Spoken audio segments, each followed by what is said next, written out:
میرے عزیزو، جب اللہ تعالیٰ نے جسمانی طاقت دیا ہے تو سنبھال کر کے رکھنا کہ ہاتھ اٹھے تو کہیں ظلم کے لیے نہ اٹھے، ظلم کے لیے نہ اٹھے،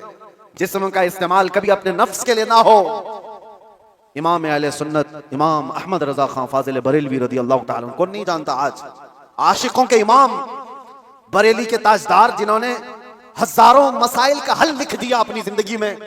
1000 سے زیادہ کتابیں لکھ دی، اور وہ شہنشاہ وقت اپنے زمانے کے کتب مسجد میں اعتکاف میں بیٹھتے تھے رمضان میں، لیکن اعتکاف کی حالت میں بھی مسلسل علمی کام کیا کرتے تھے۔ ایک بات تھی، اعلیٰ حضرت جیسے فقیہ، ان کے جیسا بڑا عالم جس کے سامنے دوسرے کئی علماء اپنے گھٹنے ٹیک دیتے ہوں، اعتکاف کی حالت میں توجہ، جیسی ہی افطاری ہو جاتی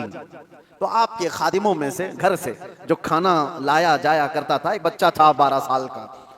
وہ تو شدان لے کر کے آتا تھا، افطاری اور سحری پہنچاتا تھا مسجد میں، لیکن اعلیٰ حضرت کو ایک عادت تھی پان کھانے کی، اور پان کھانے والے لوگ افطاری کے فوراً بعد پان چاہیے۔ اعلیٰ حضرت افطاری کر چکے، پان جو روزانہ آتا تھا وہ بچہ پان لایا نہیں، اور ٹائم گزرتا گیا، آپ کو پان کی طلب ہوئی کہ ابھی تک آیا نہیں۔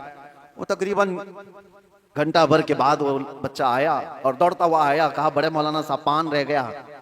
پان لا کر کے دیا، ایک تماچا اس کو لگایا، کہاں چلا گیا تھا، پان لے کر کہاں بھاگ گیا تھا؟ وہ بچہ، جو خادم ہیں، خدمت کرنے والے لوگ ہیں، کہا معاف کیجئے بھول گیا تھا، دیا اور چلا گیا بھاگ کر، پان کھا لیا۔ آپ کے شاگرد ہیں علامہ ظفر الدین بہاری رحمۃ اللہ تعالی علیہ، انہوں نے لکھا ہے اس کو، اعلیٰ حضرت کے شاگرد، وہ کہتے ہیں پان کھانے کے بعد اعلیٰ حضرت اتنے بے قرار ہو گئے، تراویح ہو گئی، ٹہلتے رہ گئے ادھر سے ادھر بے چینی سے۔ میں نے جا کر پوچھا امام وقت سے، اعلیٰ حضرت سے، مولانا ظفر الدین صاحب فرماتے، کہا کیا وجہ ہے؟ اعلیٰ حضرت نے کہا مولانا جاؤ، وہ بچہ کہاں ہے اس کو ڈھونڈ کے لاؤ۔ کہا کیوں، کیا ہوا؟ کہا اس کو بلا لائیے، میں اس کو مار دیا تھا۔ تو مولانا ظفر الدین رحمۃ اللہ علیہ فرماتے، میں ڈھونڈنے کے لیے نکلا، وہ کہاں ملتا، رات ہو گئی تھی، کہیں دبک کے سو گیا ہو،